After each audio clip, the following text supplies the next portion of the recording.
이 시간에는 해수면 변동과 지형 형성과의 관계에 대해서 공부를 할 거야. 지구의 기온이 주기적으로 올라왔다 내렸다 반복이 되고 있다고. 우리가 빙하기, 간빙기 또는 빙하기, 후빙기라는 표현을 쓰고 있잖아. 그지? 지구의 기온 변화가 지형 형성에 미치는 영향 또한 아주 크다고. 이게. 이번 시간이 지형의 마지막 단어, 마지막 시간이야. 지금까지 배워왔던 이 지형들이 기온과는 어떤 연관성을 가지는지 이걸 살펴볼 거야. 일단 출제될 가능성을 본다라고 하면은 이 해수면 변동 이 자체만 가지고 출제하는 경우는 그렇게 많지가 않아. 그러나 우리가 배워왔던 이 지형들을 출제하면서 선택지에 거의 빠지지 않고 해수면 변동하고 지형 형성과의 관계에 대해서 서술해 놓은 그 지문은 거의 100% 나온다라고 보면 된다고. 자, 그러면 살펴보자. 자, 프린트물을 보면 어떤 내용이 있느냐면은 기후 변화해가지고 기온이 올라간 시점과 내려간 시점 어떤 영향을 주고 있는지 이런 걸 살펴볼 거고, 자, 그리고 빙하기, 후빙기에 따라서 하천 하류에서는 어떤 변화가 생기는지, 그리고 하천 상류에서는 어떤 변화가 생기는지 이렇게 하천의 상류하고 하류를 나누어서 또 구분해서 이렇게 살펴볼 거야. 자, 그러면 먼저 빙하기하고 후빙기하고 자, 살펴보자. 자, 기온이 어떻게 됐는가 라고 하는 거는 내가 따로 얘기하지 않더라도 잘 알 거야. 그지? 빙하기 때는 기온이 내려가는 거고 후빙기 때는 기온이 올라가는 거겠지. 자, 해수면은 어떻게 되는가? 빙하기 때는 해수면이 내려가겠지. 그지? 후빙기 때는 기온이 올라갔으니까 극지마에 있는 빙하가 녹으면서 바다로 흘러 들어오겠지. 그러면 바닷물의 양은 많아지면서 해수면은 상승하게 된다. 자, 그러면 지형들의 해발고도, 예를 들어서 뭐 지리산의 해발고도, 한라산의 해발고도 어떤 변화가 생기는가? 해발고도라고 하는 것은 바다에서 시작된 고도야. 기준점은 바닷물이라고. 해수면이 내려가 버리면은 해발고도는 내려간 지점에서 측정하니까 당연히 높아질 수밖에 없지. 해수면이 올라와 있는 상태라면 해발고도는 낮아지는 거지. 자, 그래서 빙하기 때는 모든 지형들의 해발고도는 다 높아져. 왜? 바닷물이 내려가 있으니까. 대략 한 100m 정도, 130m 정도쯤 내려가 있거든? 그러면 한라산의 해발고도가 1950m 정도 돼. 빙하기 때는 그럼 어떻게 됐겠니? 100m 정도쯤 내려갔다라고 하면은 2050m 정도쯤 되는 거예요, 이게. 자, 그리고 후빙기 때는 바닷물이 올라왔으니 모든 지형들의 해발고도는 낮아진다. 자, 하천의 길이는 어떻게 되는가? 하천이 시작되는 시점은 산 정상부에서 자, 이 지점에서 시작이 되겠지. 자, 이렇게 해서 어디까지 흘러오느냐? 바닷물 있는데 해수면에서 하천은 끝이 난다고.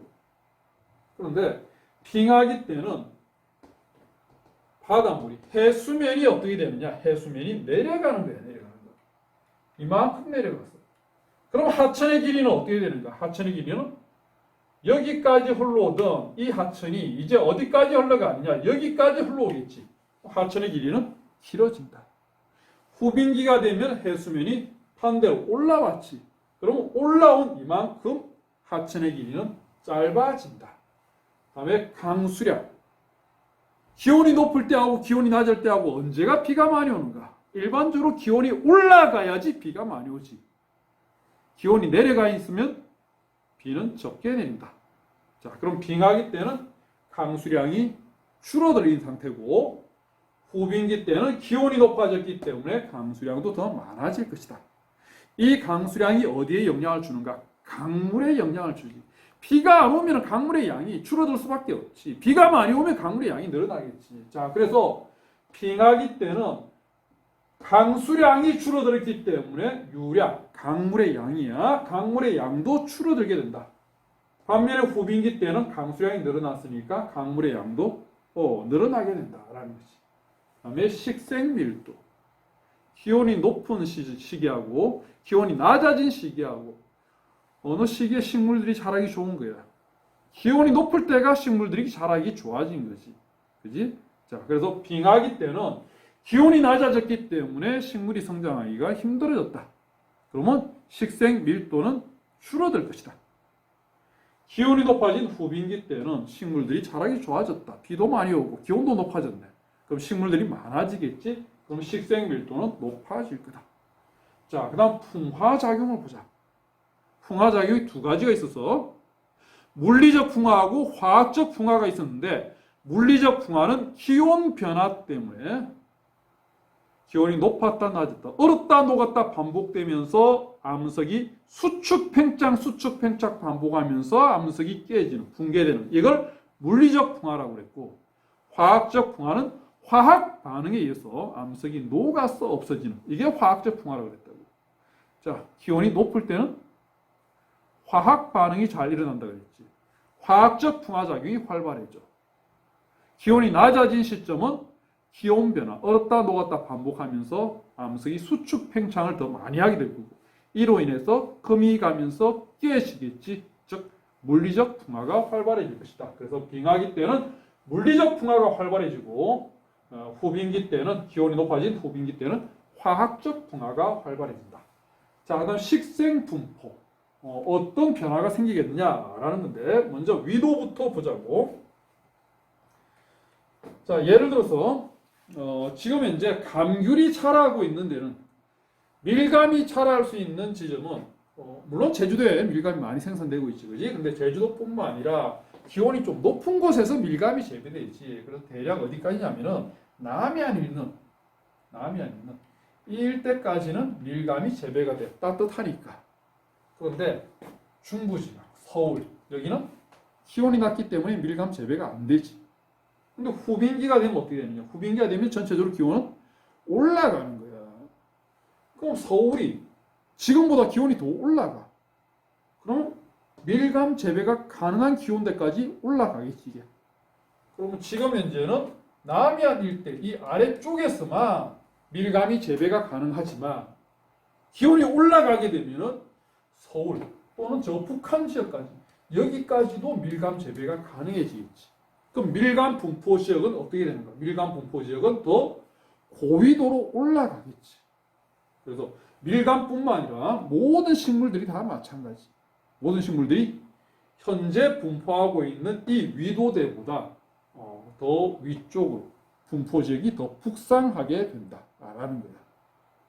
자, 해발 고도도 식생 분포에 또 영향을 주고 있는데, 자, 예를 들어서 한라산 같은 경우 해발 고도가 거의 한 2,000m 가까이 되고 있거든. 자, 제주도 같은 경우에는 따뜻하기 때문에 아열대성 작물들, 난데님들이 자라고 있다고. 자, 그런데 해발 고도가 올라가면 기온이 떨어지겠지.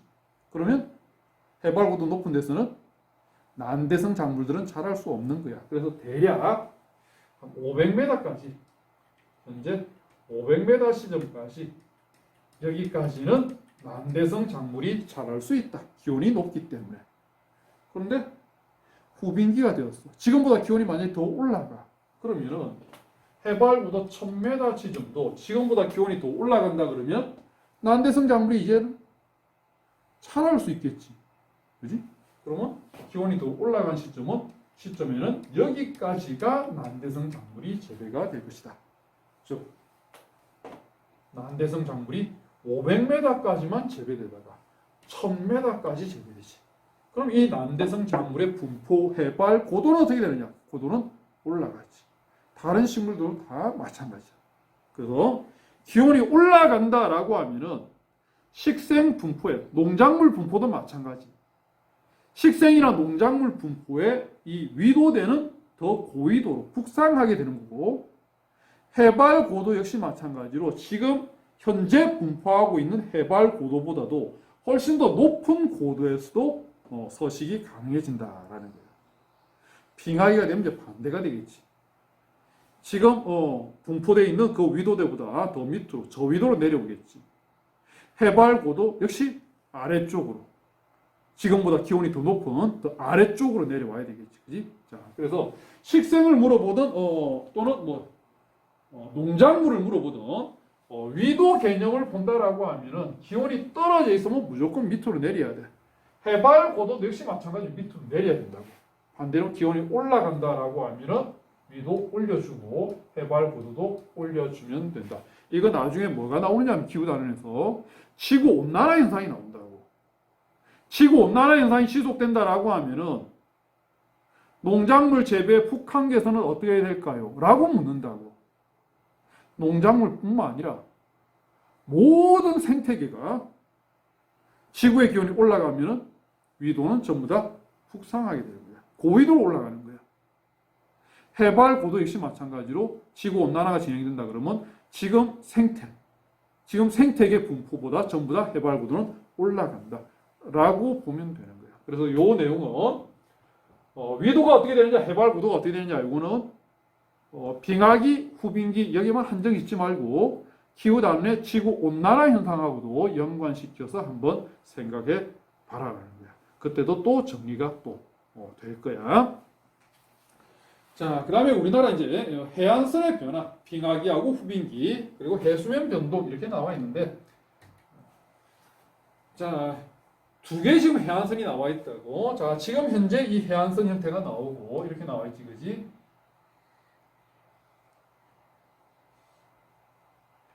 자, 이 형태의 해안선.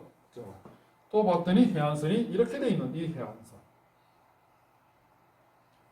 자, 하나는 빙하기고 하나는 후빙기가 된다라는 거예요. 자, 기온이 올라가면은 극지방에 있는 빙하가 녹으면서 해수면은 상승하지.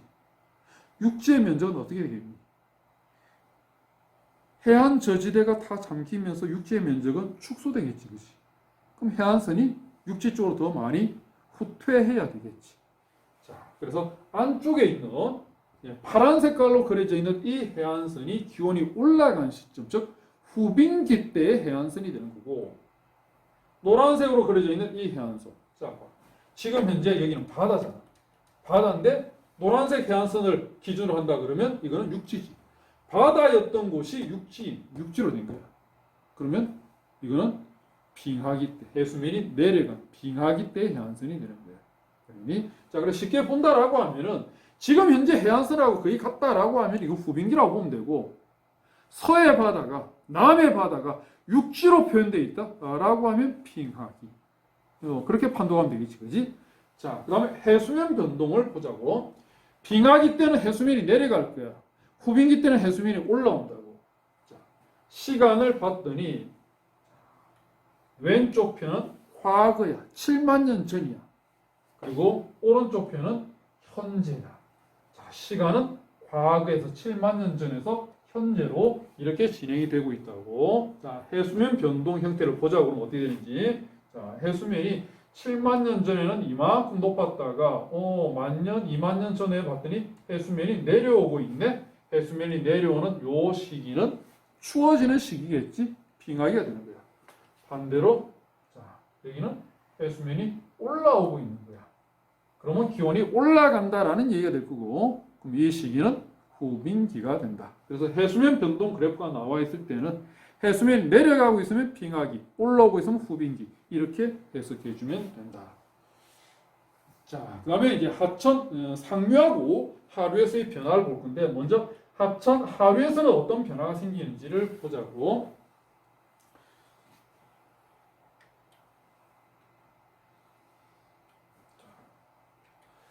하천이 흘러와서 어디까지 가느냐? 바다까지, 여기까지 흘러올 건데, 빙하기가 되었어.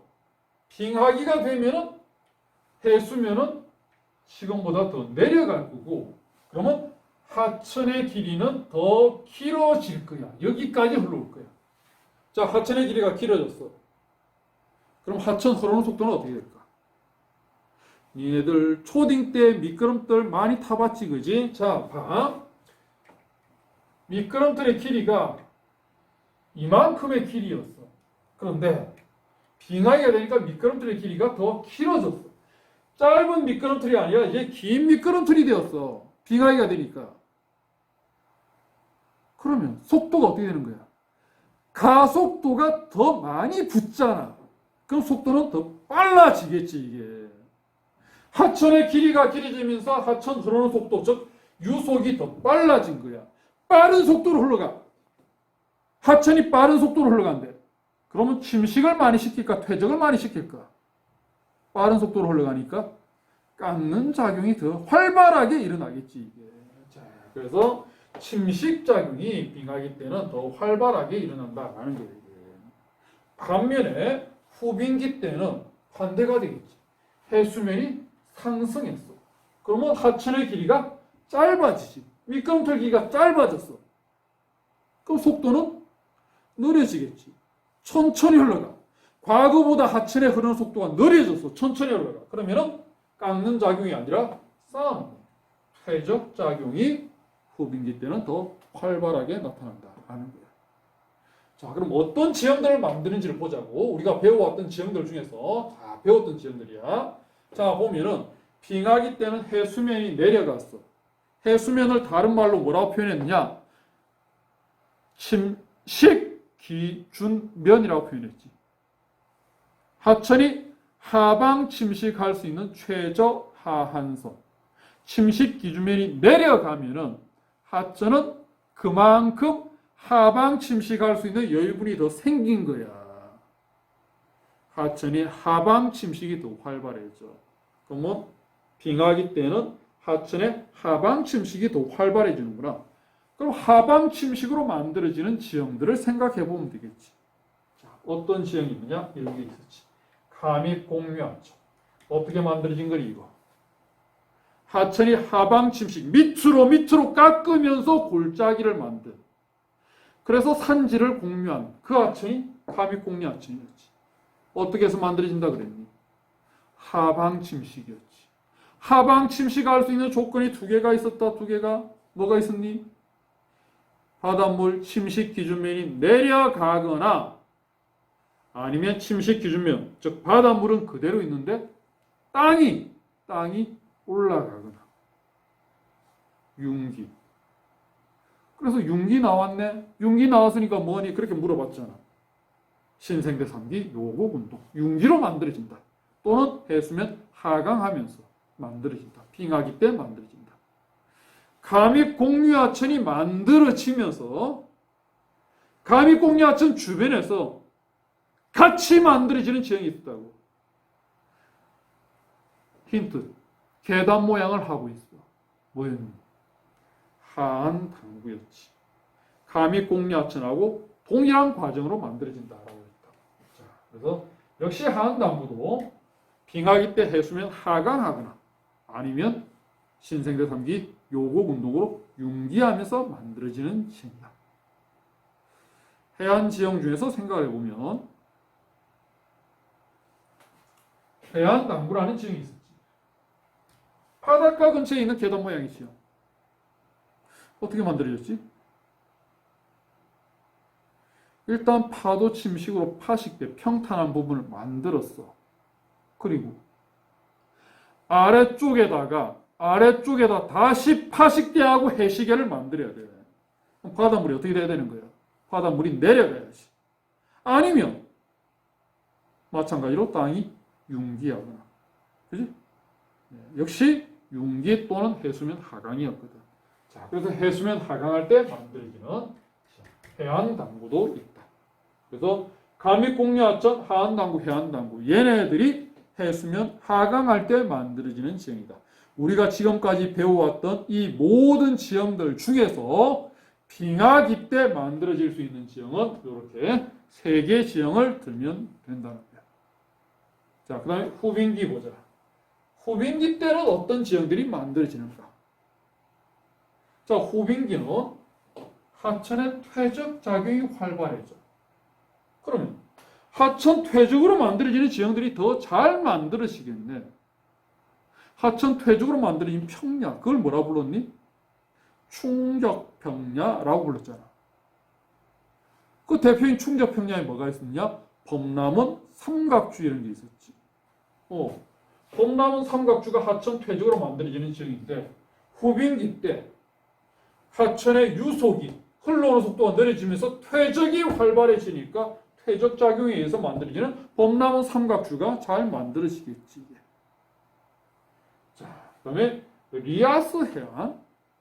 리아스 해안은 침수 해안의 일종이야.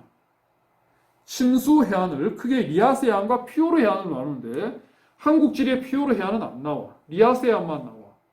자, 리아스 해안은 하천이 과거에 산지를 하천에 의해서 산지가 깎였어. 하천에 의해 산지가 깎이면 산지 골짜기 모양은 무슨 모양을 하느냐? V자 모양이 되지. V자 골짜기, V자국이 만들어져. 이 V자국이 해수면 상승으로 인해서 바닷물에 침수되는 거야. 자, 이렇게 만들어진 이 침수해안을 리아스 해안이라고 그러고, 과거 빙하가 흘러오면서 산지를 깎으면 산지 골짜기 모양은 U자국이 되겠지. 이 U자국이 해수면 상승으로 침수되어 버렸다. 이렇게 만들어진 해안을 피오르 해안이라고 그러는데 우리나라에는 피오르 해안은 안 나와. 리아스 해안만 있다고. 그래서 우리나라의 침수 해안은 리아스 해안이야. 자, 어쨌든 리아스 해안은 침수 해안이야.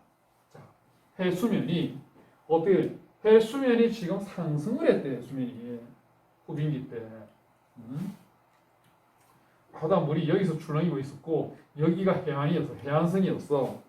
그런데 후빙기 때 해수면이 상승하는 바람에 과거 육지였던 부분이 바닷물에 잠기면서 과거 육지였던 부분이 해안이 된 거야. 이런 해안을 침수 해안이라고 그랬지. 특징은 해안선이 복잡하다라고 해안 지형하면서 얘기를 했어. 자, 그래서 침수 해안인 리아스 해안, 해수면 상승하면서 만들어지는구나. 자, 그 다음에 다도해가 만들어진다. 다도해는 우리나라 서해 남해 쪽에 섬들이 많이 있잖아. 이렇게 많은 섬들이 형성되었다라고 하는 거야. 자,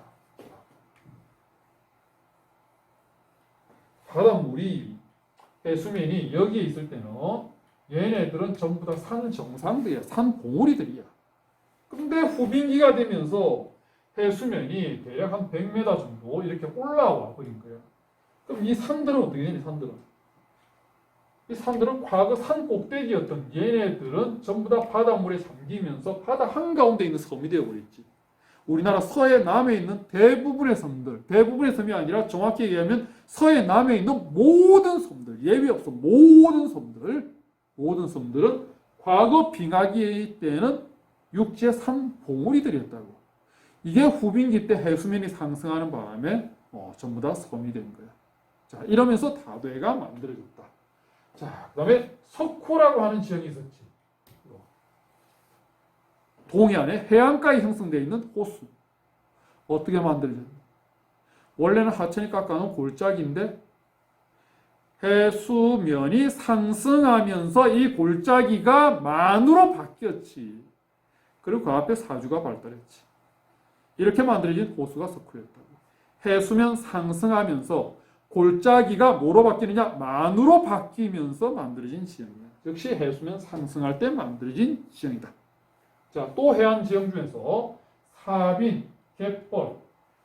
사빈이 어떻게 만들어진다 그랬더라? 해수욕장. 해수욕장이 어떻게 만들어졌지?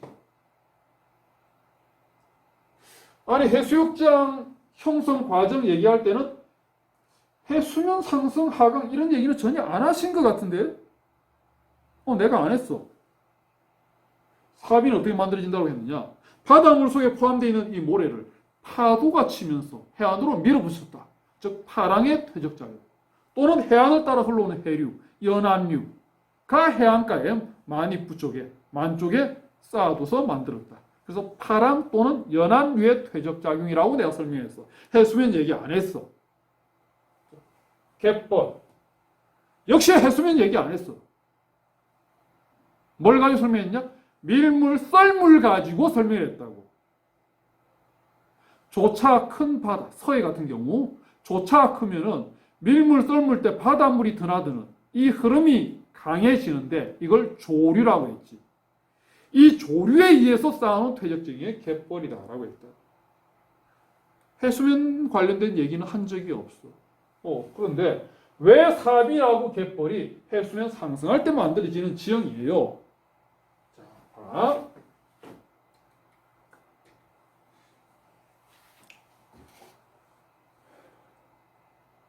자, 우리나라 지도를 보자.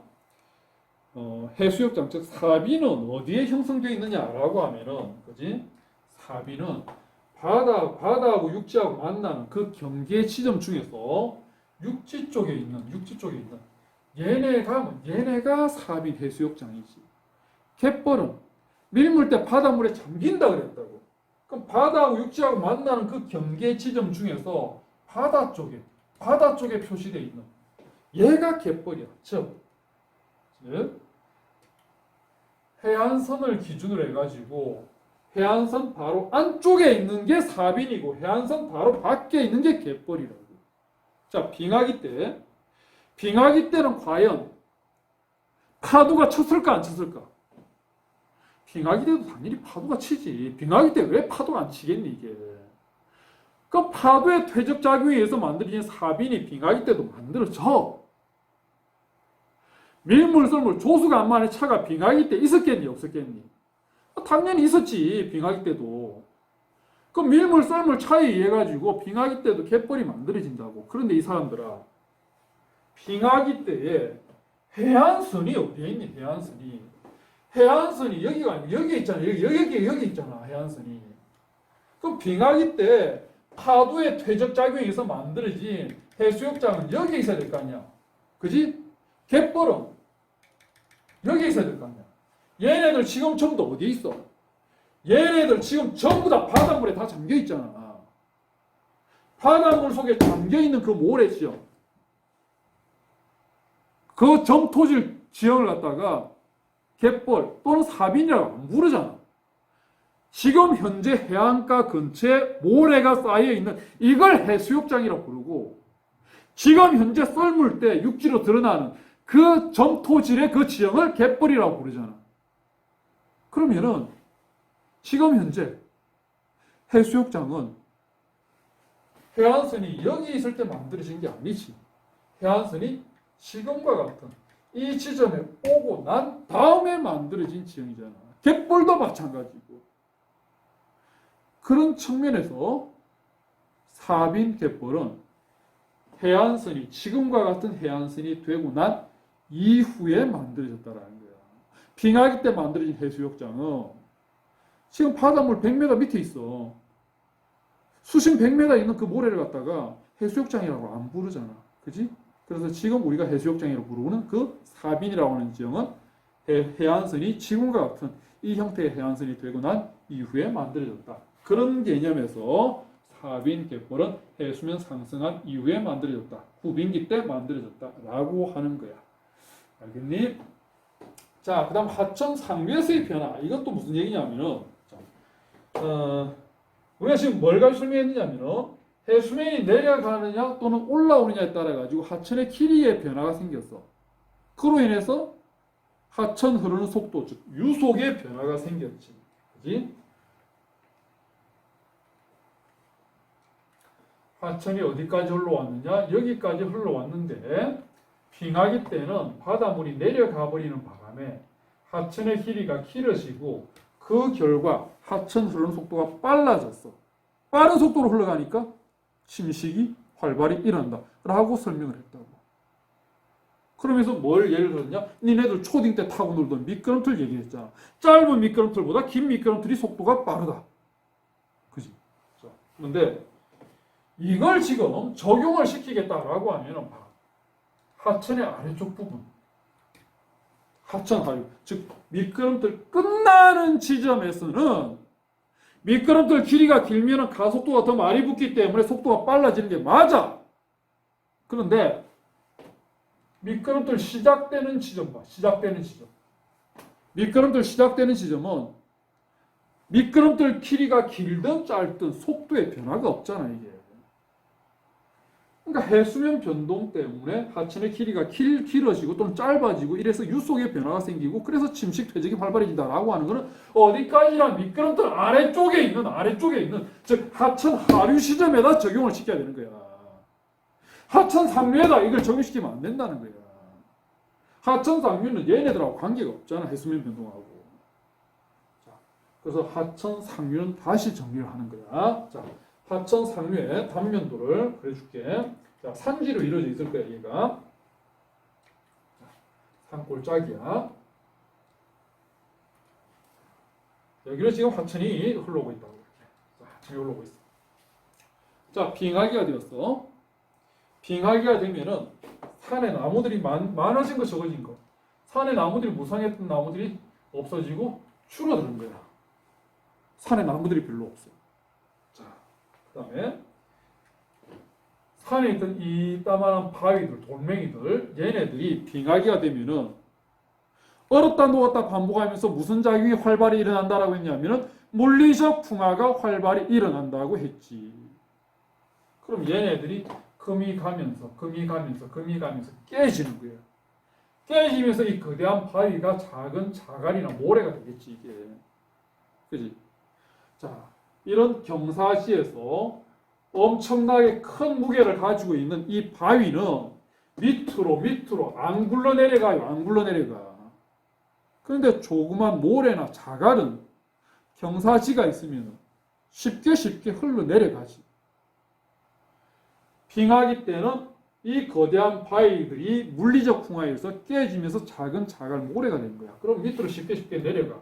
거기에다 나무들이 있잖아, 그지? 나무들이 무성이 자라고 있으면은 이 흘러내려가는 걸 나무들이 못 내려가도 또 막는다고. 근데 빙하기 때는 나무들이 또 없어져 버렸잖아, 이게. 줄어들어 버린 거야. 그러니까 방해물도 없어요. 쉽게 내려가. 자, 이렇게 내려가면서 아래쪽에 골짜기, 즉 하천이 흘러가고 있는 이쪽에 이 자갈들이 쭉 쌓이겠지. 자, 이렇게 쭉 쌓이면은 하천의 고도는 높아질 거야. 그지? 하천의 고도가 높아졌네? 그럼 뭐 할 수 있는 여유분이 생겼느냐? 하방 침식할 수 있는 여유분이 생겼지. 그럼 밑으로 깎아 내려가겠지. 그지? 그런데 빙하기 때 비가 오나 안 오나? 빙하기 때 강수량이 줄어들어 있잖아. 비가 안 온다는 얘기야. 그럼 하천에 얘기. 물이 있다는 얘기, 없다는 얘기. 물이 없어요. 물이 없어. 물이 흘러가면 침식을 시키겠지. 하방 침식시키겠지. 이만큼 고도 올라갔으니까. 물이 안 올라오는 거야. 그러니까 침식을 못 시키는 거야. 산에서는 계속 깨진 자갈들, 흙들이 계속 흘러내려와. 근데 물은 안 흘러가. 그러면 무슨 작용가 있는 거냐? 계속 쌓이기만 쌓이는 거야. 계속 쌓이기만 쌓여. 그러니 빙하기 때는 자, 물리적 풍화로 인해서 깨진 그 산물들이 많아지고 얘네들이 흘러내려와. 그리고 식생은 별로 없어. 얘네들이 흘러가서 쌓였으면 그만큼 깎아 내려가야 되는데 하천에 비가 안 오니까 물이 없는 거야. 그래서 흘러내려오면서 쌓이기만 하는 퇴적작용이 일어나는 거예요. 근데 후빙기가 되었어. 후빙기가 되면은 이제는 물리적 풍화가 잘 안 일어나지. 기온이 높아졌으니까. 그러니까 바위들이 잘 안 깨져, 이제는. 물론 겨울철에 일부 깨질 수도 있겠지. 그러나 과거보다도 나무가 기온이 높아졌기 때문에 나무가 더 무성하게 자라요. 나무가. 그나마 겨울철에 몇 개 깨진 것들도 흘러내려오는 데 있어가지고 나무들이 못 내려오게 막아버려. 그러니까 더 이상 잘 공급이 안 돼. 풍화산물들이. 자, 얘가 빙하기 때 이만큼 퇴적물질을 쌓으면서 하천의 고도가 높아졌다고. 하방 침식할 수 있는 여유분이 이만큼 생긴 거야. 근데 빙하기 때는 비가 안 왔기 때문에 물이 안 흐르기 때문에 하방 침식을 못했지. 그런데 이제는 후빙기 때는 기온이 높아지면서 비가 내리고 있잖아. 비가 내리고 있어. 이제는 하천에 강물이 막 흘러가고 있는 거야. 과거보다 이만큼 고도가 높아졌으니까 얘는 이제 뭐하니? 하방 침식을 해야 되겠지. 이만큼 하방 침식할 수 있는 여유분이 더 생겼잖아. 물이 흐르니까. 그러면서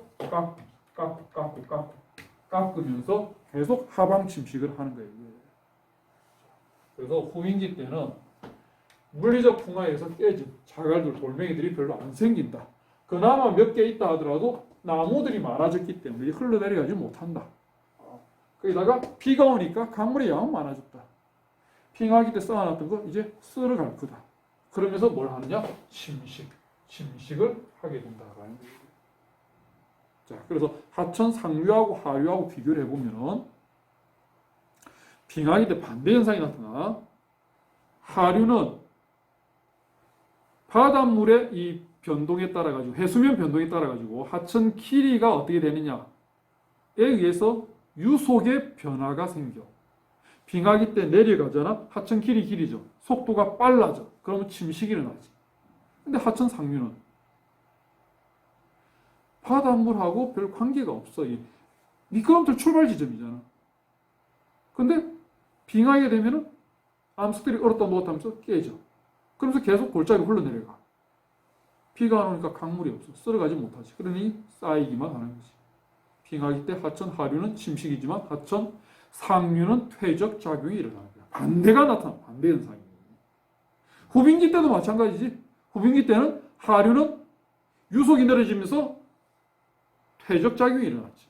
상류는 비가 오면서 강물의 양이 많아지니까 빙하기 때 쌓아놨던 걸 쓸어가면서 침식이 일어나고 있다라는 거야. 그래서 서로 반대 현상이 나타나고 있는 거야. 자, 이렇게 해서 이제 빙하기하고 후빙기 때 어떤 현상이 나타나고 어떤 영향을 주고 있고 어떤 지형들이 만들어지는가를 쭉 살펴봤다고. 자, 이 자체만 가지고 묻는 경우는 뭐 그렇게 많지가 않아. 그러나 선택지에는 거의 빠지지 않고 들어가기 때문에 잘 정리를 해 두길 바래. 자, 수고했어.